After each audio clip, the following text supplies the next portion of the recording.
November 2022 इंटरनेटच्या दुनियेत एक असं सॉफ्टवेअर लॉन्च होतं जे पुढच्या अवघ्या 5 दिवसांत गुगलसारख्या महाकाय साम्राज्याला चक्क रेड कोड म्हणजे धोक्याचा इशारा द्यायला लावतं. हो, आणि तो खऱ्या अर्थाने इंटरनेटवरचा आजवरचा सर्वात मोठा भूकंप होता. अगदी बरोबर. मुस्तफा सुलेमान यांचं द कमिंग वेव्ह हे पुस्तक वाचताना मला नेमकी याच भूकंपाची आठवण झाली. म्हणजे हे पुस्तक भविष्यातील AI क्रांतीवर भाष्य करतं, पण ते एखाद्या विज्ञान कथेसारखं अजिबात नाहीये. नाही, ते एका अत्यंत गंभीर वॉर्निंग मॅन्युअल सारखं वाटतं. हो ना. आणि म्हणूनच आजच्या या सखोल चर्चेत आपण फक्त या नवीन तंत्रज्ञानाची वरवरची माहिती घेणार नाही आहोत. आपण त्यामागील मेंदू म्हणजे सॅम ऑल्टमन आणि ChatGPTमुळे जे एक अभूतपूर्व वादळ निर्माण झालंय ना, त्याच्या अगदी मुळाशी जाणार आहोत. नक्कीच. पण सर्वात आधी मला एका गोष्टीची उत्सुकता आहे. म्हणजे आज आपल्याकडे भारतात आपण या तंत्रज्ञानाकडे कसं पाहतो? हा खूप महत्वाचा आणि रंजक मुद्दा आहे. म्हणजे जर आपण भारतीय दृष्टिकोनातून पाहिलं ना, तर आपल्याकडे AIचा वापर सध्या एका अत्यंत प्रगत जुगाडसारखा होतोय. जुगाड म्हणजे कसं? हो, जुगाडच. म्हणजे बघा, ऑफिसचे लांबलचक ईमेल्स ड्राफ्ट करण्यापासून सॉफ्टवेअरचा कोड डिबग करण्यापर्यंत, हो, ते तर मी पण पाहिलंय. किंवा अगदी मॅट्रिमोनियल साईटसाठी स्वतःची प्रोफाईल आकर्षक बनवण्यापर्यंत लोक आजकाल ChatGPTचा वापर करत आहेत. बापरे, मॅट्रिमोनियल साईट्सवर पण? हो ना. आपल्यासाठी हे एक भन्नाट टूल आहे ज्यामुळे वेळ वाचतोय. पण कसं आहे, द कमिंग वेव्हमध्ये सुलेमान जो इशारा देतात तो ह्या सोयी सुविधांच्या खूप पलीकडचा आहे. म्हणजे ते नक्की काय सांगण्याचा प्रयत्न करतात? ते म्हणतात की ही तंत्रज्ञानाची लाट मानवी जीवनाचा प्रत्येक पैलू अगदी मुळापासून बदलून टाकणार आहे. आणि ज्या माणसाने ही लाट खऱ्या अर्थाने सर्वसामान्यांपर्यंत पोचवली तो माणूस म्हणजे सॅम ऑल्टमन. बरोबर. विचार करा, गुगलसारख्या कंपनीला जिचं इंटरनेटवर निर्विवाद वर्चस्व होतं, तिला अचानक स्वतःच्या अस्तित्वाची भीती वाटायला लागणं ही काही सामान्य गोष्ट नाहीये. एक मिनिट थांबा. मला ही गोष्ट थोडी नीट समजून घ्यायची आहे. म्हणजे गुगलकडे आधीपासूनच त्यांचं स्वतःचं AI होतं ना? हो, नक्कीच होतं. त्यांचे हजारो इंजिनियर्स यावर रात्रंदिवस काम करत होते. मग एका नवड्या कंपनीने लॉन्च केलेल्या सॉफ्टवेअरमुळे त्यांना अचानक रेड कोड का घोषित करावा लागला? याचं मुख्य कारण म्हणजे तो वेग. हो, मी कुठेतरी वाचलं होतं की अवघ्या 5 दिवसात ChatGPTने 10 लाख युजरचा टप्पा ओलांडला होता. अगदी बरोबर. पूर्वी नवीन तंत्रज्ञान लोकांपर्यंत पोहोचायला चक्क वर्षे लागायची, आणि इथे फक्त 5 दिवस. पण केवळ लोकप्रियतेमुळे गुगल इतकं घाबरलं असेल असं मला तरी वाटत नाही. यामागे नक्कीच काहीतरी मोठं तांत्रिक आणि व्यावसायिक कारण असणार. बरोबर ओळखलत तुम्ही. प्रश्न फक्त लोकप्रियतेचा नव्हता, प्रश्न त्यांच्या बिझनेस मॉडेलचा होता. अच्छा, कसं काय? म्हणजे तुम्ही गुगलचा विचार कसा करता? वर्षानुवर्षे इंटरनेटवर माहिती शोधण्यासाठी गुगल हा एकमेव राजा होता. तुम्ही सर्च बॉक्समध्ये काही शोधा, गुगल तुम्हाला निळ्या रंगाच्या लिंक्सची एक मोठी यादी देईल. हो, आपण नेहमीच ते वापरत आलोय. आणि गुगलचं सगळं साम्राज्य या एकाच गोष्टीवर उभं आहे की तुम्ही त्या लिंक्सवर क्लिक कराल आणि त्यातून त्यांना जाहिरातींचे अब्जावधी पैसे मिळतील. बरोबर. पण सॅम ऑल्टमनने काय केलं? त्यांनी जनरेटिव्ह AI थेट लोकांच्या हातात दिलं. आता लोक प्रश्न विचारतात आणि त्यांना माणसासारखं पूर्ण वाक्यात थेट उत्तर मिळतं. अरे वा. म्हणजे हे असं झालं की गुगल एखाद्या अवाढ्य लायब्ररीच्या कॅटलॉग सारखं होतं. अगदी तसंच. तुम्ही प्रश्न विचारला की ते तुम्हाला शेकडो पुस्तकांच्या लिंक्स द्यायचे आणि उत्तर तुम्हालाच शोधत बसावं लागायचं. पण ChatGPT म्हणजे प्रत्यक्ष तो लायब्ररियन होता. हो, जाणे ती सगळी पुस्तके आधीच वाचली आहेत. अगदी. आणि जो थेट तुमच्या प्रश्नाचा अचूक उत्तर तुमच्या हातात देतो. आता जर मला थेट उत्तर मिळत असेल तर मी त्या निळ्या लिंक्सवर का क्लिक करू? हाच तर मुख्य मुद्दा आहे. आणि जर कोणी त्या लिंक्सवर क्लिकच केलं नाही तर गुगलला जाहिरातींचे ते अब्जावधी डॉलर्स कसे मिळतील? बापरे, तर खूपच लॉजिकल आहे. म्हणजे गुगलच्या अस्तित्वावरच घाला होता हा. अगदी हेच ते कारण ज्यामुळे गुगलच्या मुख्यालयात रेड कोड वाजला. सॅम ऑल्टमन यांच्या या एका निर्णयाने पारंपरिक सर्च इंजिनची एक्सपायरी डेट जवळ आल्याची मोठी घंटा वाजवली. म्हणजे हे फक्त एका नवीन सॉफ्टवेअरचं लॉन्च नव्हता तर? अजिबात नाही. ही एका नव्या युगाची अधिकृत सुरुवात होती. आणि सर्वात महत्वाची गोष्ट म्हणजे हे सगळं काही अचानक एका रात्रीत घडलेलं नाही. हो, या वादळाची पूर्वतयारी कित्येक वर्षांपासून सुरू होते. नक्कीच. सॅम ऑल्टमन यांचा स्वतःचा प्रवास पाहिला तर हे आपल्याला अधिक स्पष्ट होतं. हा असा माणूस आहे ज्याने वयाच्या अवघ्या 8व्या वर्षी कोडिंग शिकायला सुरुवात केली होती. 8व्या वर्षी? म्हणजे आपण त्यावेळी शाळेत खेळत असायचो. हो ना. पण त्यांचं खरं कौशल्य फक्त कोडिंगपुरतं मर्यादित नाहीये. हो, मी त्यांच्या पार्श्वभूमीबद्दल कालच वाचत होतो. ते वाय कॉम्बिनेटरचे अध्यक्ष होते. बरोबर. आता जे लोक टेक विश्वाशी जोडलेले नाहीत त्यांना कदाचित हे नाव थोडं नवीन वाटेल, पण हे जगातलं सर्वात मोठं स्टार्टअप इन्क्युबेटर आहे. हो, एक प्रकारची फॅक्टरीच आहे ती. अगदी. एअरबीएनबी, ड्रॉपबॉक्स यांसारख्या कंपन्यांना छोट्याशा कल्पनेतून अब्जावधी डॉलर्सच्या कंपन्या बनवणारी ती एक मोठी फॅक्टरी आहे. नक्कीच. पण मला एक सांगा, एका स्टार्टअप फॅक्टरीचा अध्यक्ष असण्याचा आणि जगातलं सर्वात प्रगत एआय बनवण्याचा एकमेकांशी काय संबंध? खूप मोठा संबंध आहे. म्हणजे वाय कॉम्बिनेटरमध्ये असताना ऑल्टमन यांनी एक अत्यंत महत्वाची गोष्ट शिकली आणि ती म्हणजे स्केल. स्केल म्हणजे व्याप्ती. हो, एखादी छोटी कल्पना कशी ओळखायची, त्यात प्रचंड मोठ्या प्रमाणावर भांडवल कसं ओतायचं आणि त्या कल्पनेला एका जागतिक व्यवसायात कसं रूपांतरित करायचं, याचं ते खरं मास्टरमाइंड आहेत. अच्छा, म्हणजे बिझनेस कसा वाढवायचा हे त्यांना पक्क माहीत होतं. अगदी. त्यांनी शेकडो कंपन्यांना त्यांच्या डोळ्यांसमोर मोठं होताना पाहिलंय. त्यामुळे जेव्हा त्यांनी ओपन एआयची जबाबदारी घेतली तेव्हा त्यांचा दृष्टिकोन फक्त एक चांगलं सॉफ्टवेअर बनवण्यापुरता मर्यादित नव्हता. मग त्यांचं विजन काय होतं? त्यांना माहीत होतं की जर एआयमध्ये खरोखरच क्रांती घडवायची असेल तर त्यासाठी प्रचंड कम्प्यूट पॉवर आणि अब्जावधी डॉलर्स लागतील आणि म्हणूनच त्यांनी मायक्रोसॉफ्टसोबत तो मोठा करार केला. ओहो. आणि बघायला गेलं तर त्यांचं अंतिम स्वप्न हे फक्त चॅटजीपीटी बनवणं नाहीये. मग काय आहे? त्यांचं ध्येय आहे आर्टिफिशियल जनरल इंटेलिजन्स, म्हणजे थोडक्यात एजीआय निर्माण करणं. AGI शब्द आजकाल खूप ऐकायला मिळतोय. पण सामान्य लोकांसाठी हे नेमकं काय आहे? आपण आत्ता जे AI वापरतोय त्यापेक्षा हे वेगळं कसं आहे? आत्ता जे आपण पाहतो ना, ज्याला नॅरो एआय म्हणतात, ते एका विशिष्ट कामासाठी डिझाईन केलेलं असतं. म्हणजे कसं? उदाहरणार्थ, एखादं एआय चेस खूप छान खेळेल किंवा दुसरं एखादं एआय फक्त उत्तम चित्रे बनवेल. पण जर तुम्ही त्या चेस खेळणाऱ्या एआयला गाडी चालवायला सांगितली तर ते काहीच करू शकणार नाही. अगदी शून्य.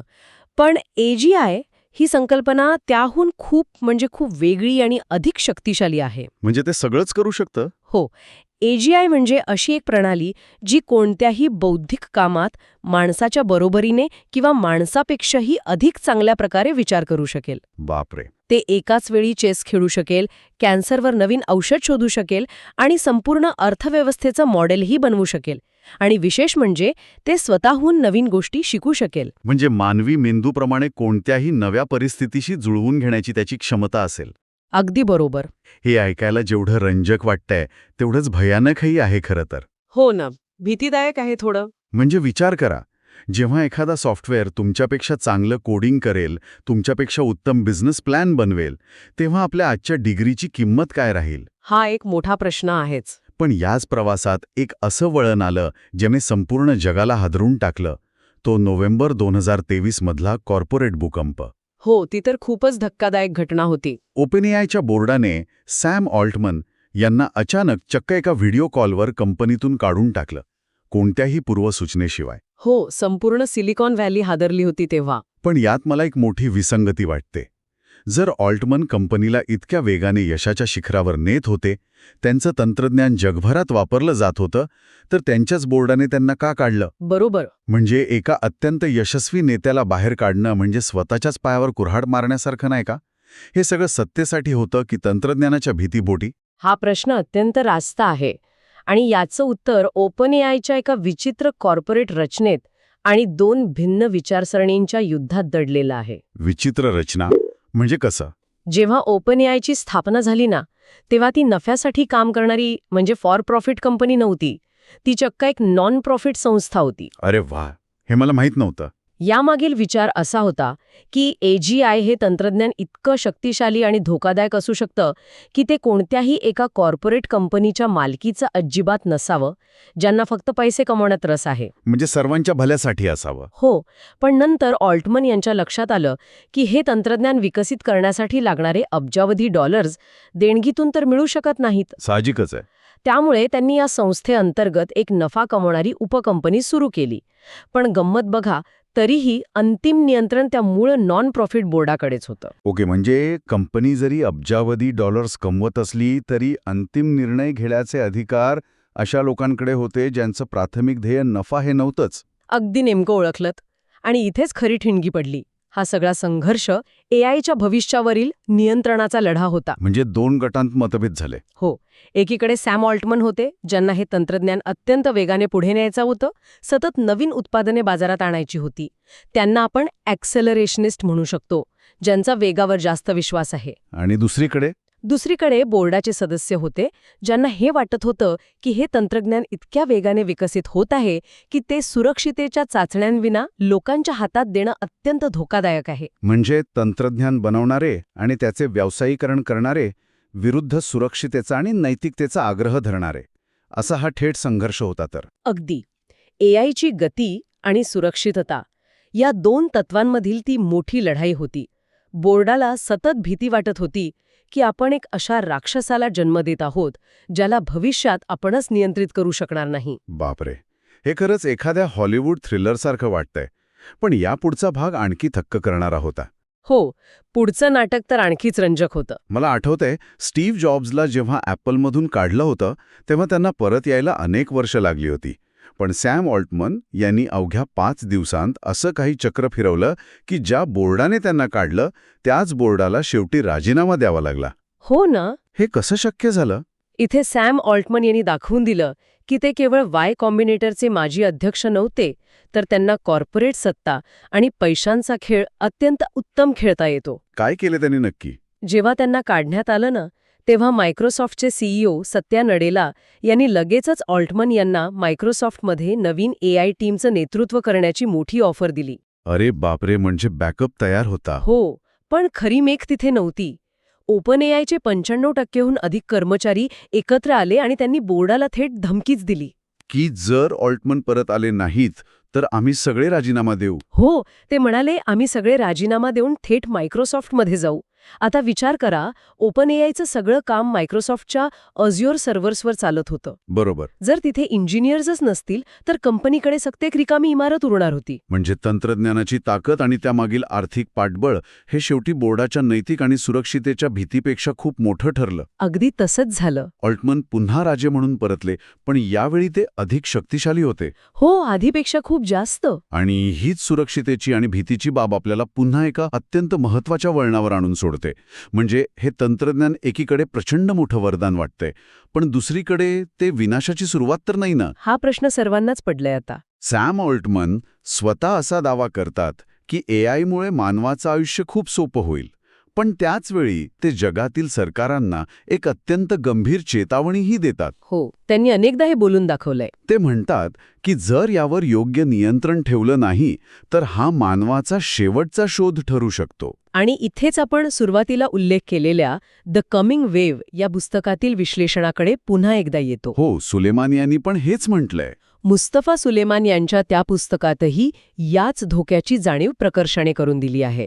जेव्हा तंत्रज्ञान अतिप्रगत होतं आणि मानवी नियंत्रणाच्या पलीकडे जातं तेव्हा नक्की काय होतं. पण सॅम ऑल्टमन यांची ही चेतावणी वरवर पाहता मला थोडी विरोधाभासी वाटते. कसं काय? म्हणजे लोक विचार करू शकतात की अरे भाऊ, जर हे इतकंच धोकादायक आहे तर तू स्वतः ते बनवतोच कायस? हाच प्रश्न माझ्याही मनात आला होता जेव्हा मी हे पहिल्यांदा ऐकलं होतं. जर तुम्हाला माहीत आहे की तुम्ही एक प्रकारचा अणुबॉम्ब बनवत आहात तर मग ते काम तिथेच थांबवा ना. बरोबर आहे तुमचं. पण त्यांचं यावरचं स्पष्टीकरण असं आहे की एआयची प्रगती आता अटळ आहे, ती थांबवता येणार नाही.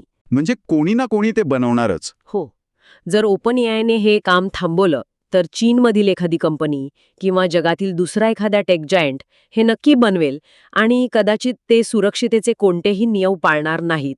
हां, हे एक महत्वाचा पॉइंट आहे. त्यामुळे ऑल्टमन यांचं म्हणणं असं आहे की हे तंत्रज्ञान आपणच विकसित करणं आणि ते करत असताना सरकारांसोबत मिळून त्याचे नियम बनवणं हाच एकमेव सुरक्षित मार्ग आहे आपल्याकडे.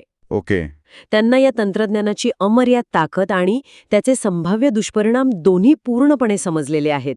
म्हणूनच ते सरकारांना विनंती करत आहेत की याचे नियमन करण्यासाठी जागतिक स्तरावर आत्ताच पावले उचला. हे खरंच विचार करायला लावणारं आहे. पण हे सगळं ऐकताना एक अत्यंत व्यावहारिक प्रश्न माझ्या मनात येतो, जो आपल्या सर्वांच्या रोजच्या आयुष्याशी जोडलेला आहे. कोणता प्रश्न? म्हणजे आपण तंत्रज्ञानाच्या वेगाबद्दल बोलतोय, त्याच्या प्रचंड क्षमतेबद्दल बोलतोय. पण हे सर्व पाहता खरंच माणसाची बुद्धी वाढतीये की आपण सर्वजण फक्त आळशी होतोय? हा खूपच चांगला मुद्दा काढला तुम्ही. आधी आपण एखादा विषय समजून घेण्यासाठी पुस्तके वाचायचो, स्वतः विचार करून उत्तरे शोधायचो, विश्लेषणात्मक लेख लिहायचो. आता प्रत्येक गोष्टीसाठी आपण फक्त एक प्रॉम्प्ट लिहितो आणि चॅटजीपीटी आपल्याला तयार उत्तर देतं. आपण स्वतःचा मेंदू वापरणं थांबवतोय का? खरोखरच या तंत्रज्ञानाच्या वापराचा एक अत्यंत नाजूक आणि दुहेरी पैलू आहे. म्हणजे एकीकडे हे साधन आपल्याला अधिक उत्पादक बनवत आहे. हो, वेळेची बचत होतीये. अगदी. जे काम करण्यासाठी तुम्हाला 2 दिवस लागायचे ते आता तुम्ही 2 तासात करू शकता. हे तुमच्या बुद्धिमत्तेला एक सुपर पॉवर जोडल्यासारखं आहे. बरोबर. पण दुसरीकडे जर आपण केवळ याच साधनांवर अवलंबून राहिलो आणि आपली स्वतःची विचार करण्याची क्षमता, समस्येच्या मुळापर्यंत जाण्याची सवय मोडून काढली, तर निश्चितच आपण बौद्धिकदृष्ट्या आळशी होण्याचा खूप मोठा धोका आहे. म्हणजे समतोल राखणं गरजेचं आहे. नक्कीच. सॅम ऑल्टमन यांचा वयाच्या 8व्या वर्षापासून ते आजच्या AI विश्वाचे शिल्पकार बनण्यापर्यंतचा हा संपूर्ण प्रवास अत्यंत प्रेरणादायी आणि तितकाच विचार करायला लावणारा आहे. हो, खूप काही शिकण्यासारखं आहे यात. हा प्रवास आपल्याला एक अत्यंत महत्त्वाचा धडा देतो की भविष्याला घाबरून डोळे मिटून घेण्यात काहीच अर्थ नाहीये. त्यापेक्षा त्या भविष्याचा एक सजग, सतत शिकणारा आणि जबाबदार भाग बनणं अधिक शहाणपणाचं आहे. अगदी खरंय. आणि या वेगाने बदलणाऱ्या जगात तंत्रज्ञान कोणासाठीही थांबणार नाहीये, ते पुढेच जाणार आहे. हो. त्यामुळे आपण स्वतःला अपडेट ठेवणं आणि या साधनांचा फक्त एक जुगाड म्हणून नाही, तर एक स्मार्ट साधन म्हणून वापर करायला शिकणं हाच आपल्या पुढील खरा मार्ग आहे. अगदी बरोबर बोललात. तर आजच्या या सखोल चर्चेच्या शेवटी जाता जाता आपण सर्वांनी एका गोष्टीवर नक्की विचार करायला हवा. एक असा प्रश्न जो या सगळ्याच्या मुळाशी आहे. तो कोणता? समजा उद्या सॅम ऑल्टमन यांचं ते AGI म्हणजेच मानवापेक्षा हुशार मशीन बनवण्याचं स्वप्न खरोखरच पूर्ण झालं, तर पुढच्या पिढीत या जगाचे नियम कोण बनवेल? बापरे, हा खूपच मोठा प्रश्न आहे. आपण त्या शक्तिशाली मशीन्सचे मालक असू की आपण स्वतःच निर्माण केलेल्या तंत्रज्ञानाचे आणि एका नव्या जगाचे केवळ एक हतबल प्रेक्षक बनून राहू? या प्रश्नाची उत्तरं आता आपल्यालाच शोधायची आहेत. तोपर्यंत आपल्या स्वतःच्या आयुष्यात या वेगाने होत असलेल्या बदलांचं बारकाईने निरीक्षण करत राहा.